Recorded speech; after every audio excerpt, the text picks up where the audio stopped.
In this video, we're going to create an Android app that I call Quick App Launcher. And we're going to use this app as an example of how you can create an app that goes to multiple screens. In the first example, we're going to be creating this second activity button, and that button will take you off of this screen and go to another screen.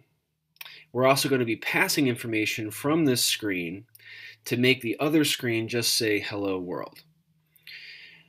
The other button here, called Google Search, is going to determine whether or not this Android device has a browser, and if it does have a browser, show us google.com. So if I can demonstrate here, we're going to click the second activity button, and we made the text Hello World appear on this second page. If I click the back button, the other button, called Google Search, will first determine if the Android device has a browser, and then if it does, go to www.google.com. So if I click on that, it found our Google Chrome browser and went to that web page. So in this app, we're doing two things. We are either switching screens within our app, or we're going to another screen outside of our app.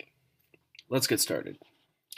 The app that we're creating today is going to focus on two of the core elements to Android development. We're going to first focus on activities, and then we're also going to be focusing on intents. There's actually four core elements that you should grasp as we proceed forward here, so let me just quickly define what these are. You should think of an activity as a rectangular area that's going to display something. It's a very general thing, but a lot of people will think of it as the screen that they're on, but also as you put things on the screen, a lot of those objects, like the buttons that I just showed you in the demonstration, those extend from the activity class. Those buttons themselves are rectangular, and they display something. So they too are activity objects. They're just more specifically buttons, but they could be text views or whatever. So the second thing is, what is an intent? Well, an intent is an action that's being requested or we want to have performed, and it could either be just some part of a process that we're trying to work out within our code, or it could be a user interaction like a tap or a swipe. Let's say it's a tap or a swipe. An intent is going to be like a translator, translating that sign language, so to speak, into something that we want the Android device to perform. So think of it as a translator or a mediator that is going to say, here's what we want to have done, what is out there on the device that could do it for us. And that's where intent services and broadcast receivers come in. An intent service is something that might be able to perform the task that the intent is requesting to have done, and it could work on it in the background if necessary. That way our user interface is not being held up by performing those tasks. The user can still interact with the device while background tasks are being performed. And then a broadcast receiver would then send out a broadcast to the apps out there on the app that are running and say, hey, I'm done with this. Does anybody need to use it? So the original intent could say, oh, I want to process that information in some way, and then it could proceed forward. So that's how they all relate to one another. And today we're going to be focusing on an activity and an intent. We're going to build a second activity that one activity goes to the other, and also we're going to focus on having that activity launch another app out there on the Android device. All right, so now let's dive into actually creating it. To get started, let's click Start a New Android Studio Project. So we first need to give it a name, and I'm going to call it Quick Launcher. And the company name doesn't matter until you start publishing your app. So I'm just going to put mentorschools.org, and it's going to create package names that are in reverse domain name notation. So it's going to say org.mentorschools.quicklauncher and use that in our app. You can see that it added a number 2 down here to the project location automatically, and that's because I have my demo app already created that you saw earlier in the video. So let me just click Next, and this is the minimum API level. In other words, the oldest level device that can use this app. So I'm just going to go with Lollipop Android 5.0 and then click Next. The activity that we're going to use as our example is an empty activity. So we're going to select this one right here and just click Next. And the top box is the name of the Java class that it's going to create. Main activity.java is usually the starter activity of your apps. And the layout name has to be in all lowercase, and if there's multiple words, it needs to be separated by underscores. That's the naming convention for layouts. So we're just going to leave it as is and click Finish. And this is going to take a minute to build, so I'm going to show you when this thing comes up the two preferences that I usually set in my Android Studio projects. And once you set them, they're going to stay that way. So the first thing is if you go to Android Studio and select Preferences, I like to have the auto completion or auto import feature turned on, and this is going to be found under the Editor category, and you're going to click General. And when you expand General, Auto Import is the very first option, and I have all of these boxes checked. And what that does is as soon as it finds a class that is not imported into your Java, it will just do it. If there is two different classes that you need to pick from, then you're going to have to use your import tool by just holding down Option and hitting Enter on a Mac, or I think it's Alt Enter on a PC. All right, so I'm going to go ahead and cancel out of that. And the second thing is you might want line numbers turned on. So I'm going to right-click in the gutter over here and then just turn on your line numbers right there. And that'll help you out throughout this. Okay, next up you can see Android Studio has finally loaded. So the loading bar down here is all finished. And over here you should have the Project Explorer open.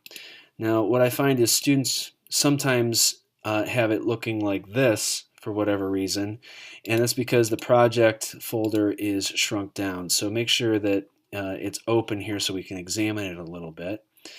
And if it's not on Android right here, it could be on Project, and Project is how it is basically organized on disk, and Android is where you're pretty much going to leave it. So these are the files that are going to matter to you. Now, automatically, what you should have that popped up is two tabs, mainActivity.java and ActivityMain.xml, which shows you how it looks. The folders that you're going to interact with the most in this app, at least, is going to be in the Java folder. So we're going to interact with main activity here, and this is where you can add more classes and more activities. And what also is important is the manifest up here. Every Android app needs to have a manifest that, for instance, specifies which activity to launch first. So here you can see that main activity is the first one that's going to get launched. It's a launcher activity. Another file that you're going to interact with a lot is found under the resources folder, so that's abbreviated RES, and you'll see it under values, like for instance strings. This is where you should be putting all of the strings of your app so that it's better for internationalization of your app and being able to translate the text into multiple languages.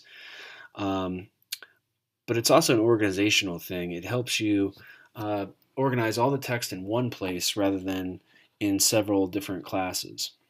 So just to show you the power of it, we can just change the name of our app from Quick Launcher to Quick App Launcher. And when I save that change, and then I go back to view it, you can see it pop to that change, and it would change it everywhere because it's a reference. So this action bar up here is referencing the text in the strings file. It's not actually, hand coded in. So that's nice. The same thing is true for the colors of the app. You can edit the colors of the app here. You can also add style sheets, but that's for a future video. Another folder that we would interact with later on is the drawable. What you would want to do is open this folder on disk, and you can drag and drop images into it, and that is going to, Android Studio will automatically remember the things that you put in there, and you can reference them directly. All right, so to get started here, now that this is fully loaded and we've kind of gone over the project here, let's go ahead and add the buttons to our activity main.xml. So in this portion of the video, we're going to handle the visual elements of our app here called Quick App Launcher, and I'm going to shrink down the Project Explorer for now. That'll give us a little bit more room on our screen. So we're not going to need this text view here, so I'm just going to select it and then push the delete key on my keyboard, and that's going to get rid of it. And we're going to drag two buttons on. All right, so I'm going to take one button out of the palette and drop it in here, and take another button out of the palette and drop it in here as well. So the first thing that I can do is we're going to select the top one, and we're going to name it Second Activity. So up here I'm going to call it Second Activity, BTN, and I'm going to push Enter. A lot of times this is going to ask you, do you want to update the references to this button everywhere? And you're going to select Yes if it asks you that. The next thing I'm going to do is I'm going to change the text of this. So let me scroll this down a little bit, and then you can see right here it says text. This is what it actually displays. So we're going to make this button go to another activity or another screen. So that's what it's going to say. Now I'm going to change this one down here as well. So this one with it selected, I'm going to scroll up and I'm going to change the ID of it to Google button or BTN, and the text of it will simply say Google.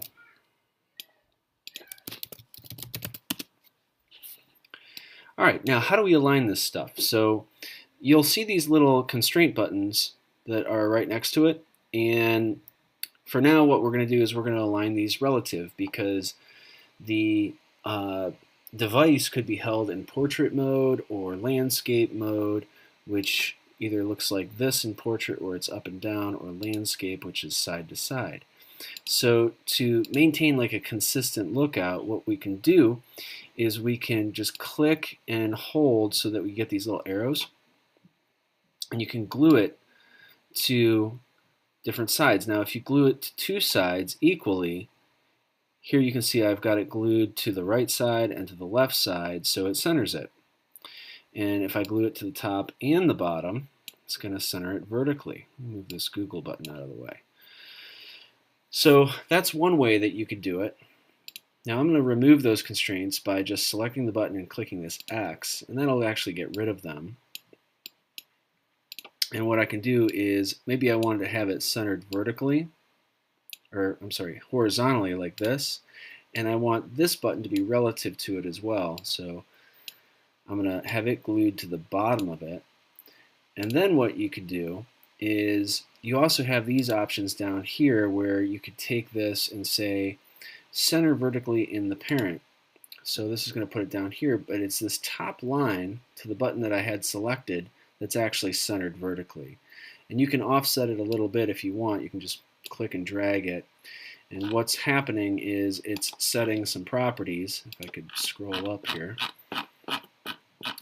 that are a little offset. So you can see like these are offset by 5 pixels right here vertically. The slider bar here should be at 50. This slider bar is horizontally, so if I move this all the way to the right, you can see this slide that way. Or that was to the left, I'm sorry. And then if I put it back, it's back in the middle. But what that does is if we change the device from portrait to landscape, it's still relatively centered. All right, so that's different from being in absolute position. So let me go back to this, and we'll develop from there. All right, now we also need another activity to go to. So how do we do that? Well, let me open up my Project Explorer again, and I'm going to expand out App, and I'm going to expand out Java. And with the Java folder selected, you can make new activities. Now, if I want it to be in this package, I have to select that as well. So I'm going to do that right now. I'm going to select my first package, which actually has the main activity in it. And I'm going to right click, select new, and you'll have your activities down here. So when you hover over activity, if you're making any one of these, you can just select them. We're going to be making an empty activity. But sometimes I want to point out that you also have the gallery here, if you're not quite sure. And that brings up the same screen that you saw earlier in the video. And again, we're making an empty activity, so you can see that, and just click next. And here it plugged in the package name that we had selected. So we had org.mentorschools.quicklauncher selected. That's the package it's going to go into.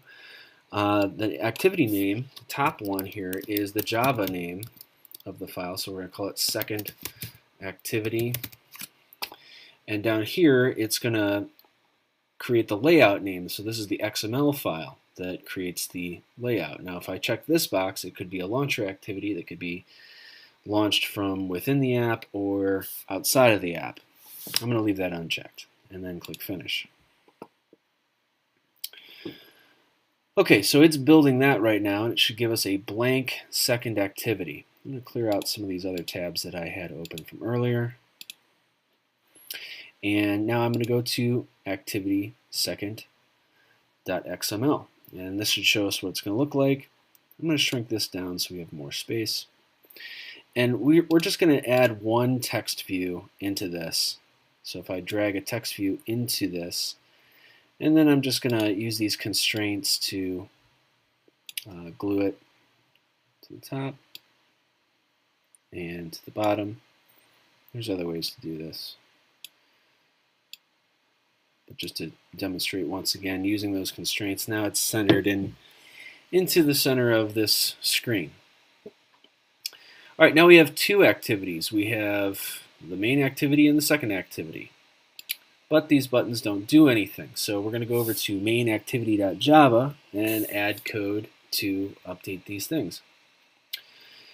All right, so first of all, let's go ahead and make a reference to the button that we created over in activity main. So we first have to reference that button from our code. How do we do that? So over in mainActivity.java, and again, if you don't have it open, let me go back to project. It should be under your Java folder and more than likely in the first package here called main activity, so you can reopen it right there. Okay, so let's create a button variable. So we're going to call this button variable second activity. And what that's going to point to is a search for that button. So we're going to cast our search using a method called findViewById. You're going to use this method a lot. So findViewById takes an ID. And this, I'm going to type R, which is going to look in our resources. So R is the resources, and what do we want to look by? Do we want to look by an ID, a string, whatever? Well, we're going to search by ID. So I'm going to type ID and put another dot as a separator here. And I made a Google button and I made a second activity button. Well, of course, we want the second activity button. So I'm going to push tab to autocomplete and then add a semicolon at the end. And now I have a reference to that button. I can now use that reference called second activity in here. And actually, what I should have done is I wanted to call this second activity BTN. Okay, so I just updated the name of that. All right, now what we can do is we can add a click listener to it. So to do that, I can say second activity button, or BTN, dot set on click listener. Now with this popping up right here, I would want to select this, all right, and then you can either do that with your mouse or just hit tab, all right, and that's going to autocomplete. Now within this, we want to create a new on click listener. So how do we do that? Well, new view. So within this view, we want to set an on click listener. Now see how it's popping up here? You want to get used to selecting this. So since it's highlighted in like a dark blue here, that's the one that I want. And I can use the IntelliJ IDE here to autocomplete that. So what you want to do here is as you're typing view.onClickListener, yeah, that's exactly what we want. So you want to use that autocomplete. And over here you can see that this is now popping up and say, do I want to implement the methods? Well, yes, I do. It's required that this onClickListener has an onClick event that it's overriding. So we're going to add that, and it just pops in. So I'm saving myself a little bit of typing, and I'm showing you that. There's also keyboard shortcuts for that. Use the autocomplete as much as you can so that you save yourself from typos. Okay, so here now we're going to get to the point where we're going to focus on an intent. So back at the beginning of this video, I said an intent is saying this is what we want to have happen, and Android is going to try to make that happen for us. So we're going to create an intent object, and the name of this is going to be start intent. So that's our nickname for this variable. And what do we want to create? We want to create a brand new intent. Now, an intent is going to take an application context. They just want to know, okay, what is the context of this action? So when you start typing get, it's going to be the first option here called get application context. And again, we can autocomplete by pushing tab, and we're going to put in a comma, and then the next thing that we're going to be putting in here is what class do we want to create an object of? Well, we created this second activity class over here, so that's what we want. We want to go to that second activity screen, and that is an activity. So we have an intent and we have an activity, and we're trying to link the two together. I'm going to show you how to pass information to that second screen or that second activity in a minute, but not first. So let's go ahead and just start this second activity, and there's a method called start intent, and within that you have to just pass it an intent. Well, the intent that we just created is called start intent, and we're going to fire it up and see what it does. So when we click this button, I'm sorry, I just misspoke. We want start activity, and we want to pass it the intent. I'm sorry if I said that backwards. Okay, so let's see what this does. I'm going to go ahead and push play, and this is going to take a minute to build. But within your virtual device, what we should see happen is the button will go to that second screen and display that text view. What we want to do to it is pass it some information that changes the text of the text view from text view to something else like hello world. And that's what we're going to put on this line of code here in just a moment, but I want to show you the difference between the two. And this is going to take a moment for it to load.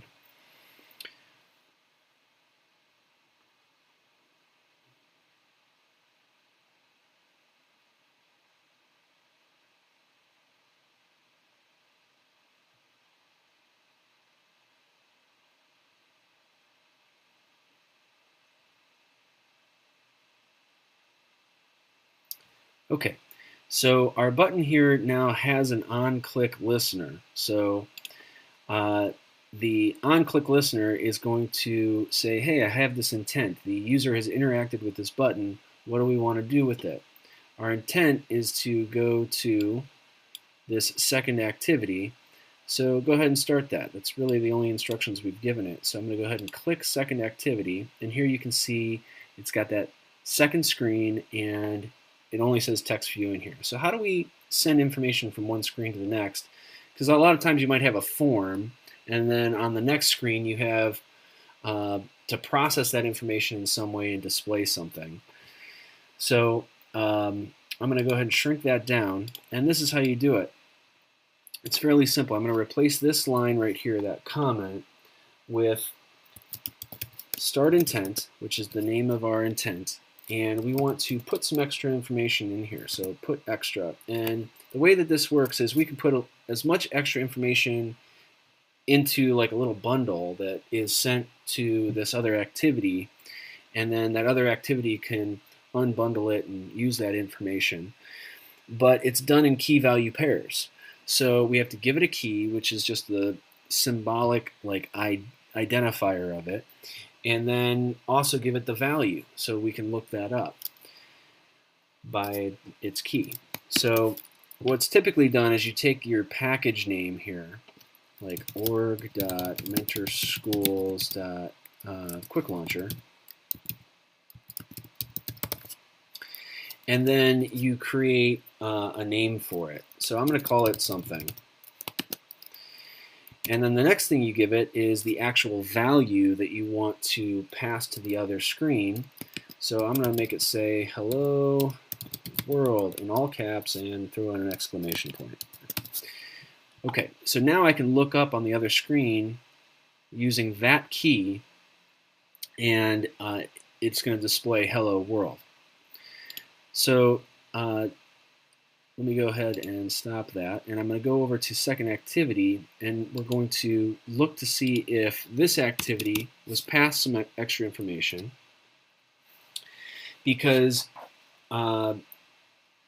here's what could happen later on is you build these apps, and instead of going straight to second activity, or instead of going to main activity, your app could actually launch into the second activity directly. So there's a chance where it does get information or it doesn't. So here we can say if, oops, I still have my cap locks on, if, and we're going to check the intent of loading this second activity. If the intent has extra information, such as, and let's go ahead and go back to, I'm going to copy and paste this. Oops, wrong one. Just so I get the spelling exactly right, I'm going to copy that key, go over to second activity. So if it has extra information that possesses that key, then do the following. So I'm going to create a little if structure here, decision structure that is going to change that text view. So we can reference that text view by creating a variable for it. So I'm going to call it TV for text view. What is that going to point to? Well, that points to the text view that if we find the ID called r.id, and it was just text view because we didn't change it, then we can, I'm going to, for simplicity's sake, just create a new string called text, which is going to get the intent's extra information, get extras, and get the string that has that key, and just store it as text. Oh, I didn't complete that. So here I wanted to get, what do I wanted to get? I wanted to get the string with that key. Okay, now I'm going to just put text in that text view. So I can just say tv.setText with text. All right, so text view is the view that's sitting there in the middle of the activity. Text is going to hold a reference to whatever value that key has, and this line of code is going to go put that text in that text view. Simple. All right, so let me go ahead and push play again and launch my virtual device. Give that a minute to load up. And if you remember last time we clicked the button, all it said was text view. If everything goes well this time, it should say hello world. So I'm going to go ahead and click inside my activity to activate it, and click this, and here it changed the text. So we successfully passed information from this first screen, when I click this button, to second activity. So just to show you where that hello world came from, it came from here. We put some extra information in our intent, sent it on over. All right, so now this is an example of how to launch another activity within our own app. So let me put in a little comment up here. Attempts to launch an activity within our own app. Next up, let's try to launch another app outside of our app that's on our Android device. So now our intent is different. We're going to attempt to launch an activity outside our app. So we can use some of the built-in Android programs to accomplish the tasks that we want to accomplish. So for instance, maybe we want to have our app go to a certain web page when they click a button. So let's do exactly what we did on these two lines, but we're going to name it a little differently. We're going to create a button variable, and it's going to be our Google button. And what this variable points to is something that we're going to cast as a button. We're going to find the view by ID, and we're going to look in resources for an ID that is called Google button. All right, which it found it. So now we can go to the next line and add a click listener to it. So let's add Google button, set on click listener, and I want to set that up. So I'm going to type, I auto-completed that, and you can do that with the tab or the enter key. And then we want to set a new view on click listener. See how it's already selected the second one? Yes, we want exactly that. So I'm going to hit tab. All right, when I hit tab, it's going to put in that required information for onClick Listener. onClick Listener implements an onClick event, so it needs to have that. So let's go ahead and I'm just going to add extra space for readability. And let's say that we want it to go to a certain web address. Well, for readability, I'm going to create a string called Google, and it's going to hold this web address, www.google.com. All right, so now we have to parse that as a URI, so Universal Resource Identifier, and we have to give it a name. So I'm going to call it web address. And what is that? Well, it's going to simply parse that string called Google and hold that. Now we get back to our intents. So our intent is to launch something on our Android device that can browse to that web page. So we're going to create an intent, and we have to give that intent a name. So I'm going to call it Go to Google. And what that's going to be is a brand new intent.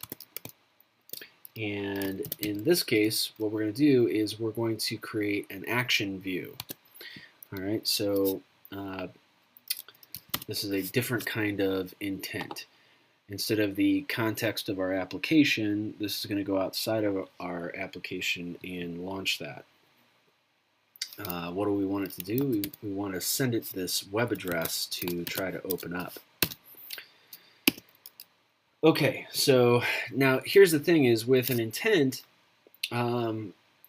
it's going to try to find, it's going to send out a broadcast that says, hey, is there any apps on this device that can do this action that's being requested of opening up this web address? And if the device answers back yes, then we can proceed forward that way. But if there are no apps that respond back to this request, then we won't be able to do it. So we're going to need an if statement that checks to see if the response back was not null. In other words, we got a response back from this request saying, yeah, there's an app on this device that can do this for us. So I'm going to say if Go to Google can resolve an activity that will be able to handle this request, then get the package manager and just make sure that it's not null. So that's what that means. So in other words, if we got a list of something that can actually perform this, then go ahead and give it that activity. So then we can actually start the activity called Go to Google. All right, so let's see if it works. Let's go ahead and push play. And this should restart our emulator with our new code built into it. And down here, by the way, is the progress of that latest build.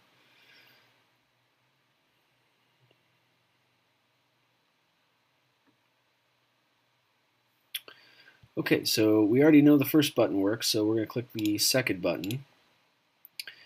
And here it tested this and said, yes, something came back and said I can open up that web address, which was our browser, and it went to google.com. Now, just to make sure that that wasn't just a trick or a magician's trick, we're going to try Yahoo and run that again. All right, so let's go ahead and push play.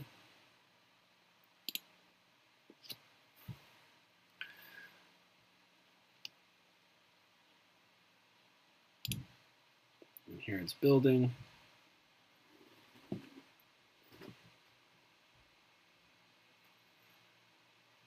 And up we come again. So I'm going to click Google, and this time I expect it to go to Yahoo. And here it did. It went to Yahoo.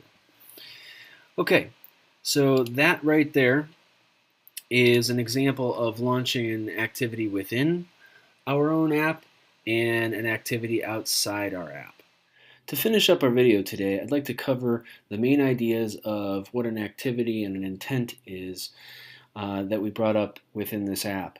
So an activity is simply a rectangular area that's going to display something. We often think of it as the screen that we're developing, but many of the things that we're going to be putting on those screens actually extend from the activity class.